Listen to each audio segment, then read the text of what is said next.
नमस्कार, मैं गुलेश पाल और आप देख रहे हैं न्यूज 21। छत्तीसगढ़ की चावल खरीदी को लेकर कांग्रेस के पूर्व पीसीसी चीफ धनेन्द्र साहू ने केंद्र सरकार पर निशाना साधा है। उन्होंने कहा कि चुनावी लाभ के लिए धान की खरीदी तो की गई, लेकिन केंद्र सरकार छत्तीसगढ़ से चावल नहीं खरीद रही है।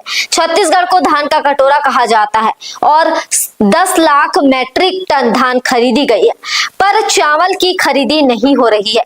इसको लेकर आगे उन्होंने और क्या कुछ कहा, आप भी सुनिए। अतिशेष धान के निपटारे को लेकर आज की मंत्रिमंडल की समिति की बैठक। सरकार आज चुनावी लाभ को देखते हुए धान की खरीदी तो करी, लेकिन उसका चावल को केंद्र सरकार को नहीं दे पा रहे हैं और केंद्र सरकार चावल को खरीद नहीं रही है। जब हमारा ये धान का कटोरा छत्तीसगढ़ है, धान का उत्पादन प्रतिवर्ष बढ़ रहा है और जब समर्थन मूल्य पर धान की खरीदी की गई है तो उसके चावल को भी केंद्र सरकार की जिम्मेदारी होती है कि पूरा का पूरा चावल उन्हें खरीदी करना चाहिए। आज डबल इंजन की सरकार है और आज डबल इंजन की सरकार में अन्य और बहुत सारी चीजों में तो बड़े बड़े दावे करते हैं कि डबल इंजन की सरकार के कारण ये हो रहा है, वो हो रहा है। हमारे चावल को क्यों नहीं खरीदी कर रही डबल इंजन की सरकार? और हमारे मंत्रिमंडल, मुख्यमंत्री जी जा करके वहां दंडवत हो जाए प्रधानमंत्री जी को, उनके जाके गिरे कि हमारे सब चावल खरीद लो। पूरा राष्ट्रीय स्तर पर चावल की आवश्यकताएं हैं, ऐसा नहीं कि चावल की आवश्यकता राष्ट्रीय स्तर पर नहीं है। तो ये हमारे यहाँ अधिक उत्पादक क्षेत्र है छत्तीसगढ़, वहां से हमारे पूरे धान को जो समर्थन मूल्य में ली गई है उस धान के चावल को कम से कम पूरी खरीदी करना चाहिए। अब आज उसका परिणाम ये हो रहा है कि आज धान का कोई लेने वाला नहीं। लगभग 10 लाख मीट्रिक टन धान आज जो अतिशेष है, आज उसको औने पौने दाम में भी बेच रहे हैं तो भी लोग कोई खरीदने को तैयार नहीं है। और उसका खामियाजा अभी रबी फसल में जिन किसानों ने बोया है उनको उठाना पड़ रहा है। उनको अपनी फसल औने पौने दाम पर आज जो बेचने पर विवश होना पड़ रहा है। तो ये सरकार की पूरी तरह से विफलता है। अपनी विफलता का बोझ जो है छत्तीसगढ़ की जनता के ऊपर नहीं डालना चाहिए। अभी भी वक्त है, अभी भी समय है। इस पूरे अतिशेष धान के चावल को केंद्र सरकार को बाध्य करे, यहाँ की राज्य सरकार, कि उस पूरे चावल की खरीदी केंद्र सरकार करना सुनिश्चित करे। तो नीति आयोग की बैठक है दिल्ली की तरफ से। देखिए, इस सरकार का कहीं कोई सोच नहीं है, कहीं कोई दृष्टिकोण नहीं है। आज जब से इनकी सरकार बनी है तो ऐसा लगता है कि कोई सरकार नामक कोई चीजें नहीं है। ये कौन सी नीति आयोग में कौन सी योजना प्रस्तुत करेंगे, क्या करेंगे? आज अभी तो हम लोग जो देख रहे हैं, जो योजनाएं आज पहले से स्वीकृत है, उन कार्यों को करने के लिए सरकार के पास पैसे नहीं है।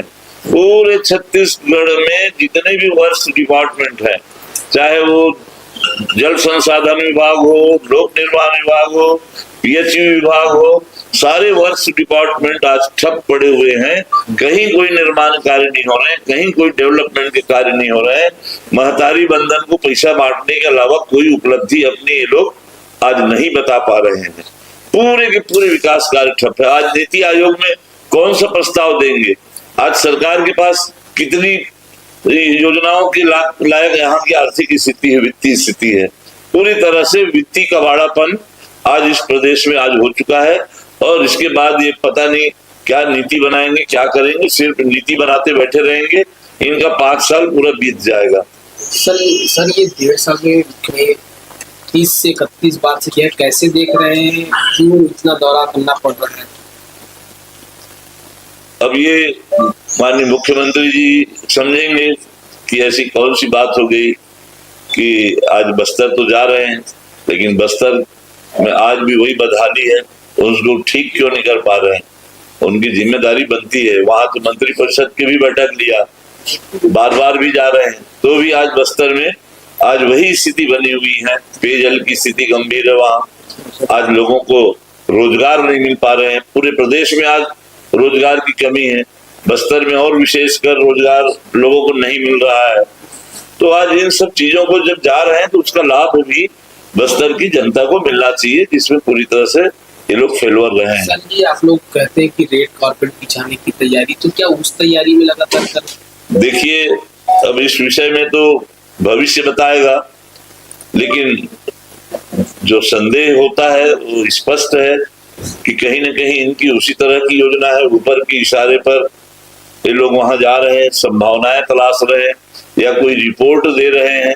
अब ये तो वही लोग जानेंगे, जब समय आएगा तब स्पष्ट हो जाएगा कि आज इसके पीछे कौन सी और भी योजनाएं इनकी चल रही है, कौन सी नीति चल रही है कि आज पूरा क्या बस्तर की संपदा को, खनिज संपदा को फिर उन्हीं उनके चहेते लोगों में लुटाने की योजना है या क्या है, ये तो समय आने पर ही पता चलेगा। ये भू अर्जन में गड़बड़ी को रोकने के लिए सरकार ने भू राजस्व संहिता में परिवर्तन किया कि अब जब कोई परियोजना आएगी तो उससे संबंधित जो जमीन है उसका बंटवारा, नामांकन या दूसरी चीजें नहीं होगी, डाइवर्सन होगा। इस तरह एक अच्छी कदम बना।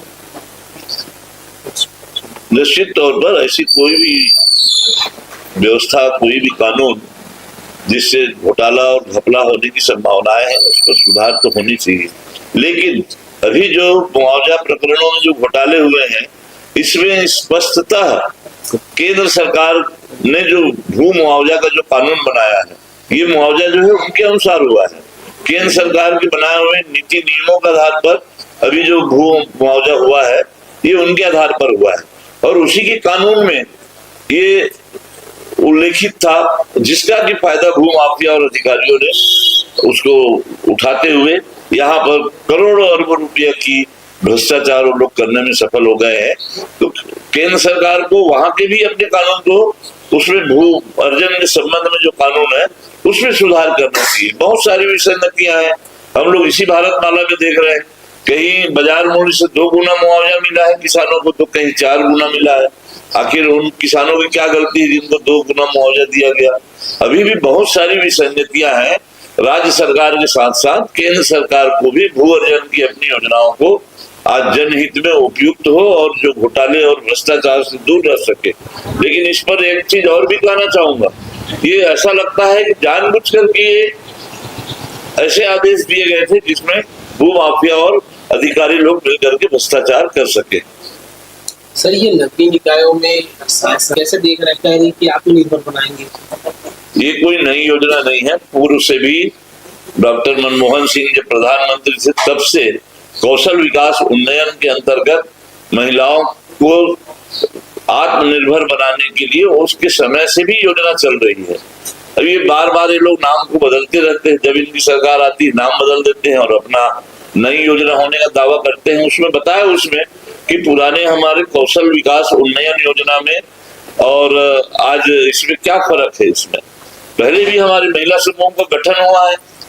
मेरे यहाँ ही नवापारा नगर पालिका में 300 समूह है, महिला समूह बनी हुई है उसकी तरह से आज 10-15 सालों से बनी हुई है। तो उनको ठीक सशक्तिकरण करे, मूल नाम रहा है महिला सशक्तिकरण, जो हमारी ही पूर्ववर्ती कांग्रेस सरकार में नाम दिया गया था। अब अभी उसको कई नाम देते रहे और अपनी योजना बताते रहे। सवाल इसका नहीं है कि योजना किसकी है, सवाल योजनाएं जो चल रही हैं उसको और अच्छा करना चाहिए, उसमें जो कमी है उसको दूर करे। तो ये नया नया नाम देंगे, नया अपना श्रेय लेने की कोशिश करेंगे, ये सिर्फ राजनीति हो रही है। ये पीसीसी चीफ दीपक बैस ने राहुल गांधी को छत्तीसगढ़ भेजा दिया, बहुत ही स्वागत योग्य है। राहुल गांधी जी हमारे नेता हैं और काफी दिनों से उनका छत्तीसगढ़ आगमन नहीं हुआ है और प्रदेश अध्यक्ष जी ने उन्हें न्योता दिया है ताकि यहाँ पर छत्तीसगढ़ आए और उनके आने से हमारे कांग्रेस को मजबूती मिलेगी और यहाँ आकर के जो छत्तीसगढ़ के विकास और उन्नति के संबंध में और भी वे अपना अध्ययन कर सकेंगे, जानकारी ले सकेंगे और अपना योगदान दे सकेंगे। भैया छत्तीसगढ़ बीजेपी ने एक पोस्टर जारी किया है, कार्टून जारी किया है, इसमें पूरेबासी घोटाले का जिक्र किया गया है और ये बताया गया कि करप्शन का पर्याय है। ये क्यों भूल जाते हैं कि उनके कार्यकाल में अभी कितने भ्रष्टाचार, कितने घोटाले हो रहे हैं। आज बड़े पैमाने पर आज जितने भी घोटाले हो रहे हैं, खदानों में घोटाला हो रहा है, रेत खदानों में घोटाला हो रहा है, अडानी अंबानी को खदान दिए जा रहे हैं और भी अनेकों सब सामग्री खरीद में घोटाले हो रहे हैं। बड़े बड़े घोटाले जो है आज भारतीय जनता पार्टी की सरकार में हो रहे हैं। ये अपने घोटालों को देख लें और यदि कांग्रेस शासन काल में यदि घोटाले हुए हैं तो इसको कौन इनकार करता है? जांच करे उसको कौन रोका है उसको जांच और कार्रवाई करने में? तो सिर्फ इसको दुष्प्रचार का हिस्सा बनाया जाता है। अरे उसकी पहले जांच करा ले, सत्यता देख लें कि कितना कौन जिम्मेदार है इसके लिए, क्या है, क्या सरकार जिम्मेदार है कि अधिकारी जिम्मेदार है, उसको देख लें पहले, और जो जिम्मेदार है उनके ऊपर कार्रवाई किया जाए। हमेशा भारतीय जनता पार्टी की सरकार जब भी बनती है तो ये देखा है हम लोगों ने, किसान भाइयों को खाद और बीज के मामले में विशेषकर काफी अधिक परेशानियों का सामना करना पड़ता है। इनके पास में कोई दूरदर्शी नीति नहीं है। सरकार को, सरकार के अधिकारियों को ये पूरी जानकारी होती है कि हमें किसानों की मांग क्या क्या है, कौन से खादों की आवश्यकता पड़ती है, कितना हमारा रकबा बढ़ोतरी हो रहा है, उसके मुकाबले में हमें कितने अतिरिक्त इस वर्ष खादों की आवश्यकता पड़नी है, बीजों की आवश्यकता पड़नी है, सारा इनके पास कैलकुलेशन रहता है। सिर्फ इस बात की कमी होती है कि समय पूर्व उसकी व्यवस्था करनी चाहिए, जो नहीं करते लोग। पहले से उनको ऑर्डर करने चाहिए, पहले से व्यवस्था करना चाहिए, आकर के पर्याप्त भंडारण करना चाहिए, ठीक से वितरण करना चाहिए, और अभी यही हो रहा है। अब खेती किसानी के दिन चालू हो गए हैं, किसानों को चिंता है उनको खाद बीज की, उनको ना तो सही बीज नहीं मिल पा रहे हैं, जो जिन बीजों की आवश्यकता है वो बीज उपलब्ध नहीं है बाजार में या सरकार के पास में बीज विपणन केंद्रों में। और इसी तरह से खाद का है, लोगों को आज जो है ग्रोमोर की आवश्यकता है, लोगों को आज डीएपी की आवश्यकता है, तो आज उनको एनपीके थमा रहे हैं, जो किसानों की पसंद की नहीं, और जो स्टॉक भी नहीं वहां पर। तो ये इस तरह की मजबूरी में लदान के रूप में अन्य कई खादों को देना पड़ता है, जिसको किसान समझते हैं कि इसकी हमें आवश्यकता नहीं, उनको मजबूरी उनको ले जाने के लिए बाध्य करते हैं। ये सरकार की कमजोरी रही है, और अभी भी सरकार को मांग करते हैं कि कहीं भी खाद बीज की कमी किसानों को नहीं होनी चाहिए। इस बात की सुनिश्चितता सरकार के द्वारा करनी चाहिए। सुशासन की निराकरण कितने आवेदनों का हुआ, कैसे वो हिसाब लेंगे क्या? निश्चित तौर पर हमारी कांग्रेस पार्टी ये जो सुशासन तिहार के नाम पर जनता के साथ में सिर्फ छलावा कर रही है, और इस मामले में पूरी तरह से हमारी पार्टी उनसे हिसाब मांगेगी कि कितने आवेदन आए, किन किन विषयों में आवेदन आए, उनका क्या निराकरण किया गया, कितने लोगों को उसका निराकरण हुआ। अभी हम लोग देख रहे हैं भीषण गर्मी में लोग धक्के खा रहे हैं, भटक रहे हैं, वहाँ अधिकारी कर्मचारी लोग वहां पर सही समस्याओं को निराकरण नहीं कर पा रहे हैं। आज इनके जवाबदार मंत्री लोग बराबर निरीक्षण नहीं कर पा रहे हैं, और आम जनता को काफी बड़ी परेशानियों का सामना करना पड़ रहा है। पहले तो सब लोगों ने बड़ी उम्मीद के साथ कि सरकार नहीं बनी है करके खूब आवेदन दिए लोगों ने, लेकिन आज उनका निराकरण आज नगण्य है।